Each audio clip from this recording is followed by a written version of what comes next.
사실 영양제를 안 먹고 건강한 게 가장 좋습니다. 근데 말처럼 쉽지는 않아요. 뼈 건강에 좋은 비타민 D는 권장량을 채우려면 매일 계란 5개를 먹어야 하니까요. 그래서 요즘은 다들 영양제 한두 개씩은 먹고 있는데요. 하지만 몸에 좋으려고 먹은 영양제가 건강을 더 해칠 수 있다는 거 아세요? 오늘은 약사들이 말하는 건강에 독이 되는 영양제, 같이 먹으면 안 되는 영양제를 알아보려고 합니다. 그리고 영양제를 가장 건강하게 먹는 법까지 지금 바로 보겠습니다.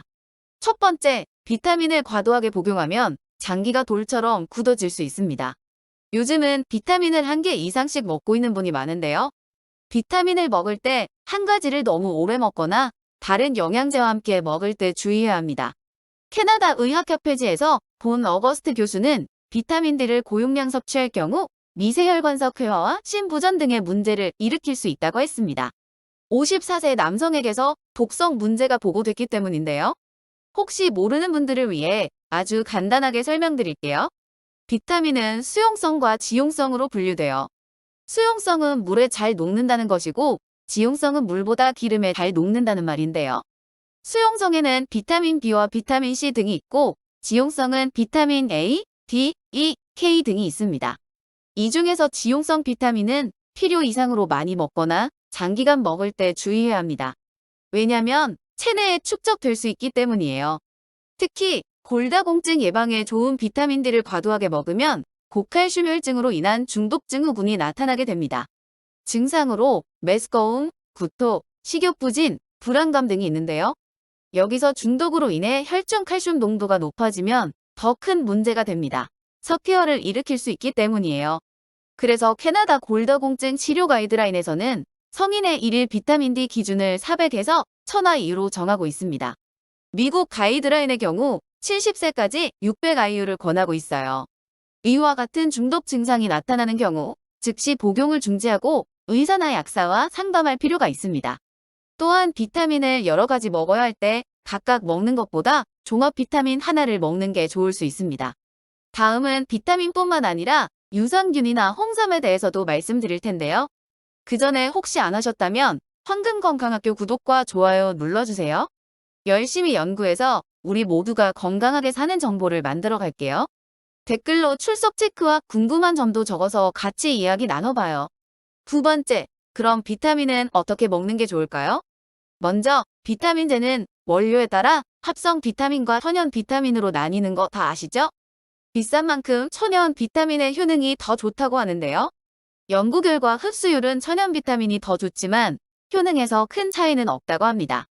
가장 큰 문제는 과도하게 복용하는 것인데요.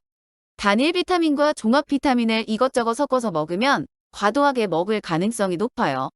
왜냐면 우리는 식사를 통해서도 비타민을 보충하기 때문인데요. 비타민제를 복용할 때는 매일 같은 시간대에 복용하는 게 좋다고 합니다. 공복에 먹으면 위장 장애를 일으킬 수 있으므로 피하는 게 좋고요. 비타민 성분은 단독보다는 다른 음식의 영양 성분과 함께 체내에 들어갈 때 흡수율이 더 높아진다고 합니다. 그러니까 식사 직후에 복용하는 것이 좋겠죠? 또한 중년 이후 뼈 건강과 폐경기 질환 예방을 위해서 비타민 D를 보충하는 게 좋습니다. 노년에는 영양소를 흡수하는 기능이 떨어지므로 천연 비타민이 더 좋아요. 스트레스를 많이 받는 사람은 비타민 A와 B, C를 함께 복용하면 좋습니다. 술과 담배를 자주 하는 사람은 비타민 BC가 중요하다고 하네요. 불규칙한 생활 패턴이나 식사를 자주 거르는 사람, 뭘 골라야 할지 모르는 분들은 종합 비타민제가 적합합니다. 세 번째, 유산균은 이것과 같이 먹으면 안 됩니다. 한국인이 가장 많이 먹는 영양제 2위가 장 건강에 좋은 유산균인데요. 비타민C를 유산균과 같이 먹으면 안 된다는 말이 있어요. 이것은 의사나 약사마다 이야기가 달라서 헷갈릴 수 있는데요. 유산균이 산에 매우 약하기 때문에 비타민C의 산성이 영향을 줄 수 있기 때문입니다. 자료를 다 찾아본 결과 큰 영향 없다는 것이 대체적인 의견입니다. 만약 걱정된다면 복용 시간을 1시간 정도 간격을 두면 될 것 같습니다. 또한 차, 커피 등 뜨거운 음식과 주스 등의 산성음료 등도 같이 먹지 말아야 합니다. 특히 항생제와 함께 복용할 경우 좋은 균까지 죽여서 아무런 효과를 보지 못합니다. 보통 위장염, 피부질환 등 세균성 감염에 항생제가 포함되어 있습니다. 그 외에 감기약에도 항생제가 들어가는 경우가 있으니 주의가 필요한데요. 페니실린계나 세팔로스포린계, 카바페넘계가 모두 항생제에 속합니다. 잘 모르겠다 싶으면 의사나 약사에게 항생제가 들어가 있는지 꼭 확인할 필요가 있어요. 네 번째, 유산균은 어떻게 하는 게 좋을까요? 요즘 들어 중요한 연구 결과가 나왔는데요. 행복 호르몬인 세로토닌도 장 건강과 연관된다고 합니다. 세로토닌 생성을 위해서는 음식물 속 트립토판이라는 원료가 필요한데요. 장 건강이 좋지 않으면 세로토닌이 부족해지게 됩니다.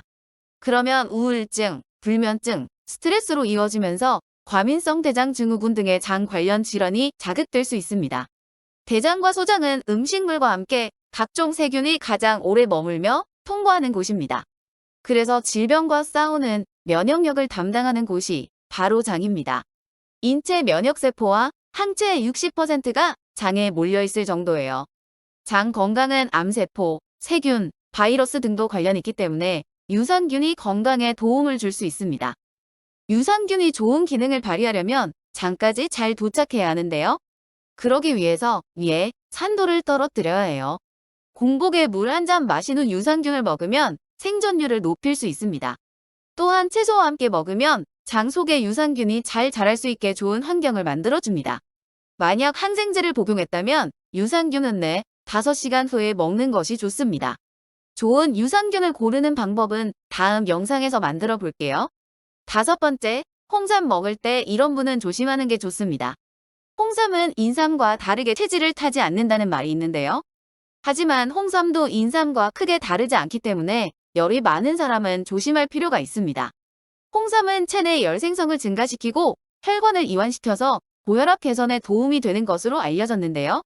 2010년 국내 연구진의 동물 실험 결과 홍삼을 장기간 다량 투여할 경우 홍삼 성분이 혈관벽을 파괴하는 독성을 갖고 있는 것으로 나오기도 했습니다. 그래서 심혈관 질환이 있으면 홍삼을 과량 또는 장기간 복용은 피하는 게 좋겠습니다. 또한 홍삼의 사포닌 성분은 혈당을 떨어뜨리는 데 도움을 주는데요. 당뇨병 약과 함께 홍삼을 장기간 복용하는 건 조심하세요. 혈당이 너무 떨어져서 저혈당이 발생할 수 있기 때문입니다. 에스트로겐 유사 효과가 있어서 폐경기 증상 완화에도 도움이 되는데요. 이때도 장기 복용은 조심할 필요가 있어요. 테스토스테론, 에스트론 등이 함유되어 있어 폐경기 여성의 유방부종과 유방통 등이 나타날 수 있습니다. 그 외에 출혈이나 지혈이 어려울 수 있기 때문에 수술 앞둔 사람이나 혈전용해제 복용자도 조심하는 게 좋겠습니다. 그럼 홍삼을 어떻게 먹는 게 좋을까요? 미국과 유럽은 홍삼을 건강식품으로 복용할 경우 하루 2g 이내로만 권고하고 있습니다. 복용 기한도 3개월 이내로 제한하고 있어요. 이외에도 종합 비타민은 철분이나 항산화제와 같이 복용하면 안 되고요. 비타민 A는 루테인과 함께 섭취하면 과다 복용이 될 수 있습니다. 비타민 C는 구리와 먹으면 흡수를 막기 때문에 따로 먹는 게 좋습니다. 또한 칼슘의 과도한 섭취는 마그네슘의 흡수를 저해할 수 있습니다. 어때요? 너무 복잡하죠? 내용이 많기 때문에 오늘은 중요한 부분만 뽑아서 알려드렸어요. 좋아요와 구독 눌러주시고 다음 영상에서 더 자세히 볼게요.